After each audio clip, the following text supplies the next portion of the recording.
Okay, so check this out. It's September 1942. We're in Nazi Germany, right in the middle of World War II. And deep inside Sachsenhausen concentration camp just 20 miles north of Berlin, something absolutely bizarre is happening. Jewish prisoners are being given blankets, civilian clothes, extra food, cigarettes. They're playing ping pong with SS guards. They're allowed to grow their hair, listen to the radio. Now, if you know anything about Nazi concentration camps, you know this is insane. This doesn't happen, ever. But here's the thing, this isn't mercy.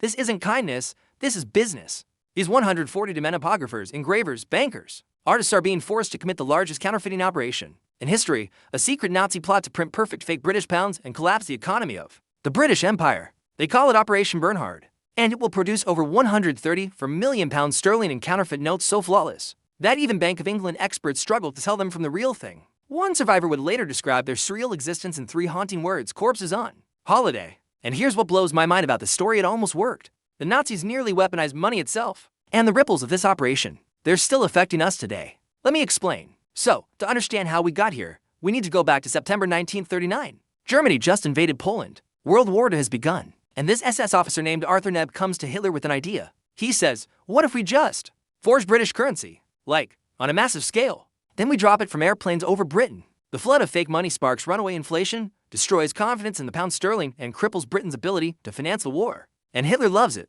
But here's where it gets absurd. Some Nazi officials are worried this plan might breach international law. The Third Reich, literally committing genocide across Europe, is concerned about counterfeiting etiquette. Think about that for a second. Despite these ridiculous reservations, Hitler approves the scheme. They call it Operation Andreas. The plan is straightforward but ambitious. Print 30 billion pounds in forged notes and rain them down on Britain like a paper blizzard. But Operation Andreas immediately hits problems. The German military and SS are fighting over who's in charge. The Luftwaffe can't spare planes for dropping fake money when they need to drop actual bombs, and the technical challenges, way more difficult than anyone thought, because British banknotes might look simple, elegant black, printing on white paper with a little Britannia in the corner. A design basically unchanged since 1855, but creating perfect fakes requires solving a series of seemingly impossible problems. The paper needs exact thickness, texture, watermarks. The printing requires perfect copper engraving plates that capture every microscopic detail, and most challenging of all, they need to crack the Bank of England serial number system. By 1940, Operation Andreas has completely stalled.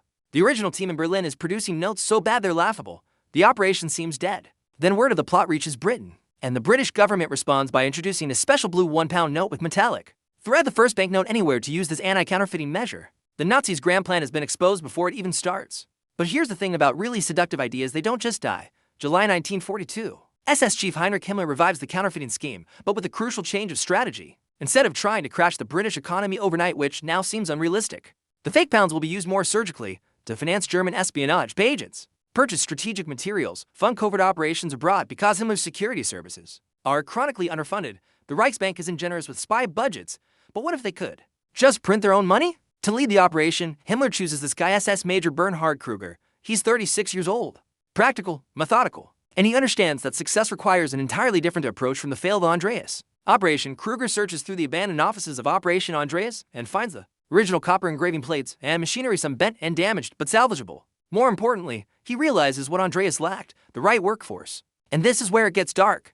Kruger's solution is as pragmatic as it is sinister. The Nazi concentration camps hold thousands of skilled craftsmen, Jews marked for death, who possess exactly the talents needed for mass counterfeiting. These men have nothing to lose and everything to gain by cooperating. They can't escape, they can't refuse, and crucially, they can be eliminated once the operation concludes, taking the secret to their graves. Between September and December 1942, Kruger personally visits concentration camps across Nazi-occupied Europe, interviewing prisoners and selecting his team. He's looking for engravers, typographers, printers, bankers, chemists, papermakers, anyone with skills relevant to producing perfect fake currency. The first 26 prisoners arrive at Sachsenhausen in September 1942. By December, 80 more join them. Eventually, the operation employs 142 men from 15 nations, representing 55 different trades and professions. They're isolated in blocks 18 and 19 at Sachsenhausen, separated from the rest of the camp by barbed wire. The windows are painted over. When they go to wash once a week, the entire camp, prisoners and SS guards, has to go indoors. Not even the Sachsenhausen commandant knows what's happening inside those blocks. Only Himmler's secret service has access. It's a prison within a prison, a secret within a secret. Let me tell you about Adolf Berger. He's a 25-year-old Slovak Jewish typographer. When the Gestapo arrests him in 1942, his crime: printing false baptismal certificates for Jews scheduled for deportation to death camps. He's using his professional skills to save lives. For this, they send him to Auschwitz. 18 months later, in April 1944, Berger's printing expertise earns him a transfer. The commandant of Auschwitz, Rudolf Hess himself, personally informs him, "Herr Berger, we need people like you. You'll be sent to Berlin. You will work as a free man, and I wish you every success." But Berger isn't fooled. "I always said I was a corpse on holiday," he would later recall. "We never believed we would get out of there." When Berger arrives at Sachsenhausen, he enters what he will later name in his memoir, the Devil's Workshop. And the operation Kruger has assembled is extraordinary in its sophistication and absolutely chilling in its purpose. The prisoners work into shifts by late 1944, operating 24 hours a day. They have access to the finest printing equipment available in Germany, custom-made paper from specialized factories, and the latest chemical and photographic technology. Their task is to achieve perfection to create counterfeit British pounds that are literally indistinguishable from genuine Bank of England notes. The challenges are immense. British banknotes contain intricate engraving work that requires microscopic precision. The paper needs exact texture and embedded watermarks. The printing process uses intaglio technique, which leaves tiny raised ridges on the paper's surface. Every detail matters, but the most difficult problem is the serial numbers. Each genuine Bank of England note has a unique serial number following a complex algorithm. That prevents duplication. Crack this code, and you can print billions in undetectable fakes. Fail, and every note you produce can be traced as counterfeit. The prisoners work with a combination of brilliance and terror driving them forward. Some, like Berger, are motivated purely by survival. Others find this perverse professional pride in solving seemingly impossible technical problems. A few secretly hope their work might fail just slowly enough to keep them alive, but not succeed enough to help the Nazi war machine. Now, the relationship between Kruger and his prisoners is complex and really disturbing. By concentration camp standards, he treats them remarkably well. He addresses them politely. He provides musicians for entertainment. Prisoners play ping pong with guards. There are even amateur theatrical performances with mixed audiences of counterfeiters and SS men. Some prisoners later testify on Kruger's behalf at war crimes trials, insisting he saved their lives by keeping the operation running. Berger disagrees vehemently. He says he was an SS officer. He wanted the job done, nothing else. Of course, he let us play cards and table tennis, but that was all only in his interest, so that the printing machines would run and the job would be done. I would have told them he was a murderer, that he had 6 people shot. The truth probably lies somewhere between these extremes. Kruger needs his counterfeiters alive and productive. The privileges he grants are calculated to maintain morale and efficiency. But make no mistake, the pistol is always beside the ping pong paddle. Failure means death. By mid-1943, something remarkable happens. The impossible has been achieved. The counterfeiters crack the Bank of England's serial number system. The breakthrough is methodical and painstaking. The prisoners analyze thousands of genuine British notes that German intelligence has collected. They study patterns, test theories, and gradually unravel the mathematical relationships governing serial number generation. When they finally succeed, they can generate valid serial numbers that will pass any Bank of England verification. The paper problem is solved next. After extensive experimentation, a German factory produces cotton rag paper with the exact texture, thickness, and watermarks of genuine British notes to the touch. It's indistinguishable from the real thing. The printing plates are perfected through countless iterations. Master engravers work with magnifying glasses, reproducing every microscopic line and detail of Britannia, every curve of the topography, every security feature. But here's what really gets me to make the notes appear used and genuine. Prisoners develop this elaborate aging process. Fresh prints are handled with dirty fingers, shuffled, and thumbed to create weird patterns. Clerks add typical British names and bank notations in pencil on the margins. Some notes are deliberately folded or slightly crumpled to simulate years of circulation. The result is stunning. These aren't just good counterfeits, they're nearly perfect replicas. September 24, 1942. A Bank of England clerk in London is processing a routine bundle of banknotes when he notices something impossible. The 10-pound note in front of him has a serial number that S already recorded in the leather-bound ledgers as having been paid withdrawn from circulation. The note is a forgery, and it has passed through multiple banks undetected. This triggers alarm throughout the British financial system. If one fake note made it into circulation, how many others are out there? The investigation begins quietly. Too much publicity might trigger the very panic the counterfeiters hope to cause. By late 1943, the Bank of England confirms the forgeries are widespread and of exceptional quality.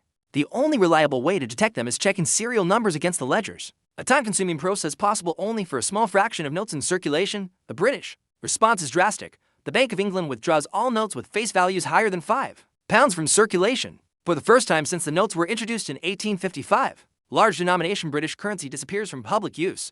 Think about what this means. The foundation of the British Empire, its currency, its economic credibility has been compromised by a bunch of prisoners in a concentration camp. It won't be until 1964, nearly 20 years after the war ends, that 10-pound notes are reintroduced. 20-pound notes return in 1970, 50-pound notes not until 1981. The Nazis successfully attacked one of the foundations of global finance, and nobody really talks about this. By 1944, Operation Bernhard is producing approximately 65,000 forged notes per month, nearly 1 million per year at peak production. The quality is so exceptional that the Nazis award war merit medals to a dozen of the Jewish prisoner forgers. Think about that for a second. Jewish concentration camp inmates receiving Nazi military decorations for helping the Third Reich. The absurdity is almost incomprehensible. The forged notes are sorted into quality categories. Category 1 absolutely perfect fakes are designated for shipment to England through neutral countries like Switzerland and Sweden. Category 2 notes are used in occupied territories. Lower quality notes are destroyed from 1943 onward. The counterfeit British pounds enter circulation through this elaborate laundering network.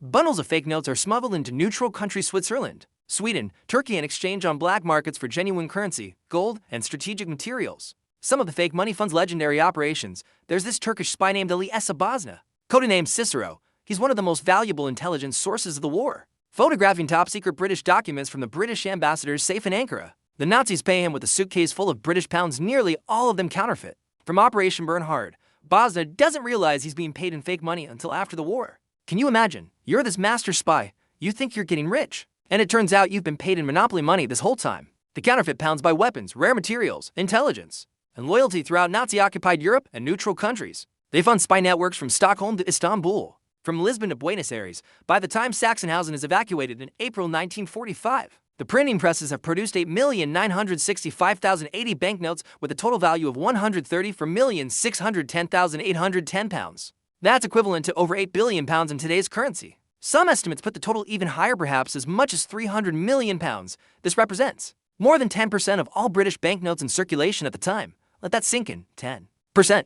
The largest counterfeiting operation in history, and it remains unmatched to this day. Emboldened by their success with British pounds, Heinrich Himmler expands the mission in 1944. The next target, the American $100 bill. Forging US dollars poses entirely new challenges. American currency is more complex than British notes. The paper contains tiny red and blue silk fibers embedded in the cotton. The artwork is more intricate. The intaglio printing leaves more pronounced raised ink lines. To crack American currency, the Nazis bring in this guy Salomon Smolyanov. He's a convicted Jewish forger who's been counterfeiting currency across Europe since the 1920s. His arrival at Sachsenhausen causes resentment among the other prisoners. Many are professionals and political prisoners who look down on common criminals. But Smolyanov's expertise is undeniable. The counterfeiters worked methodically on the American dollar throughout late 1944 and early 1945. They perfect the artwork and printing plates. They experiment with paper formulas to replicate the silk fibers. They study the serial number system. By February 1945, they've succeeded in producing 200 perfect $100 bills. Plans are immediately made to scale up production to 10,000 bills per day.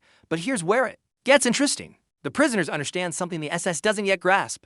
Time is running out for Nazi Germany. The Red Army is approaching Berlin from the east. American and British forces are crossing the Rhine in the west. The Third Reich is collapsing. And the counterfeiters know that once they perfect the American dollar, their usefulness ends. Their lives are safeguarded only by the work they're doing. If they complete the dollar project too quickly, they'll all be executed to preserve secrecy. So they slow down. They find problems that need solving. They report difficulties that require more time. And here's what's remarkable: journalist Lawrence Malkin, who wrote the definitive history of Operation Bernhard, notes that the prisoners deliberately delay the dollar project, with the tacit approval of Kruger himself, because Kruger knows that if the operation ends, he faces frontline combat duty. Everyone's just trying to survive at this point. As the Red Army closes in on Berlin in April 1945, the entire Operation Bernhard apparatus is evacuated, the prisoners' printing equipment, remaining counterfeit notes, and evidence of the operation are moved to Rettelzipf in Austria's subsidiary camp of Mauthausen. Hidden in tunnels in the Alps, the plan is clear: destroy all evidence, eliminate all witnesses. SS officers begin burning huge quantities of counterfeit currency.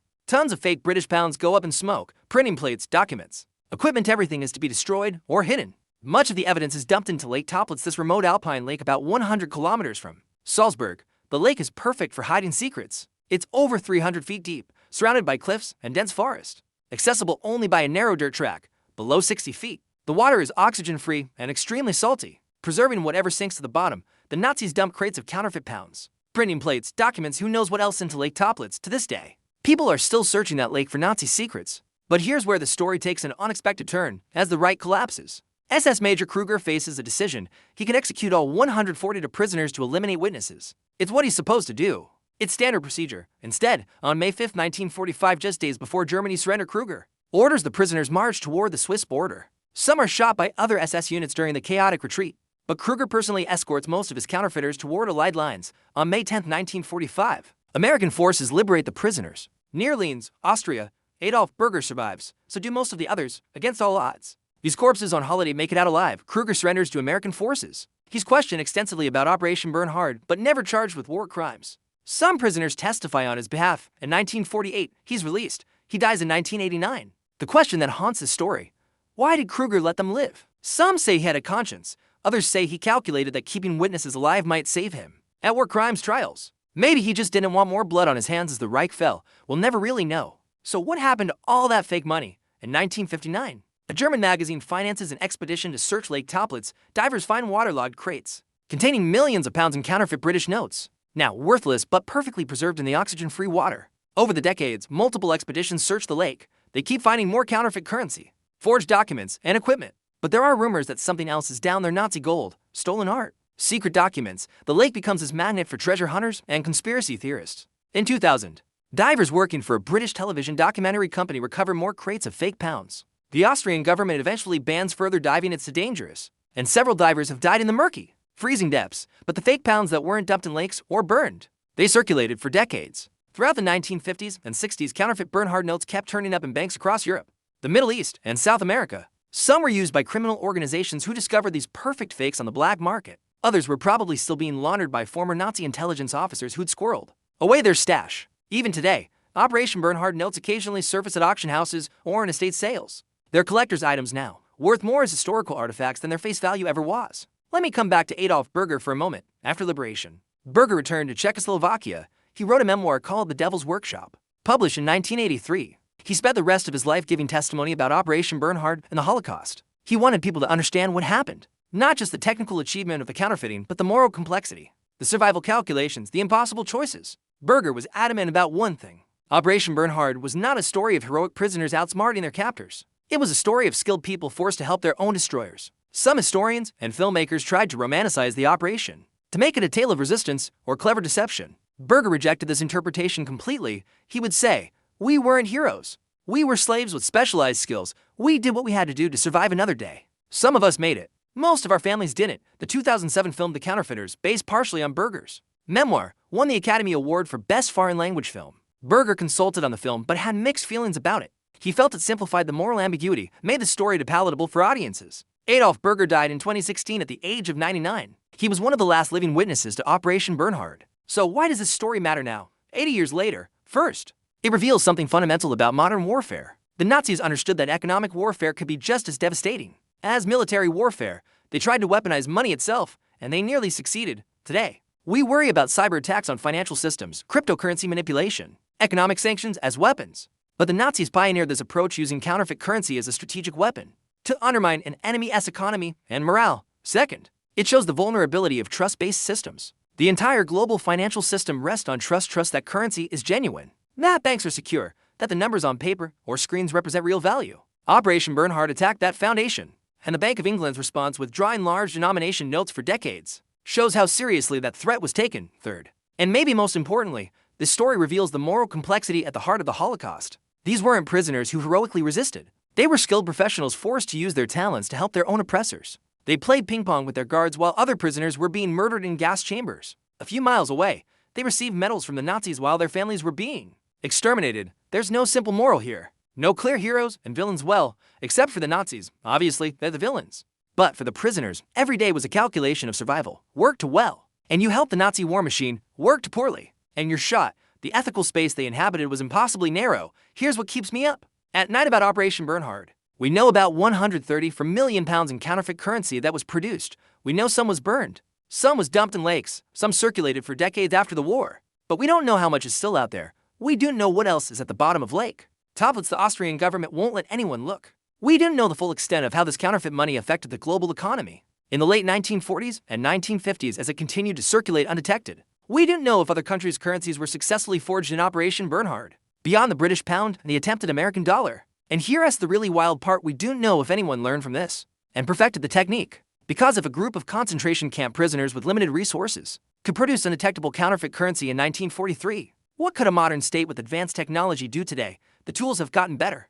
Digital printing, computer-aided design, synthetic materials, all of these make counterfeiting technically easier than ever. But security features have also advanced: holograms, color-shifting ink, polymer substrates, microscopic text, embedded security threads, ultraviolet features. It's an arms race that started, in many ways, with Operation Bernhard. Every security feature on the money in your wallet exists, partly because of what happened in that concentration camp in 1942. The Bank of England learned its lesson. So did every other central bank in the world. The modern banknote, with all its complex security features, is a direct descendant of the response to Operation Bernhard, so let me leave you with this. Operation Bernhard was the largest counterfeiting operation in history. It produced over 134 million pounds of nearly perfect fake currency. It undermined confidence in British sterling, one of the foundations of the British Empire. It forced central banks worldwide to rethink currency, security, and it did all this using the forced labor of 142 prisoners who were supposed to die in gas chambers. The operation succeeded technically, but failed strategically. The fake pounds didn't collapse the British economy, but they did fund Nazi espionage and created chaos in the financial system.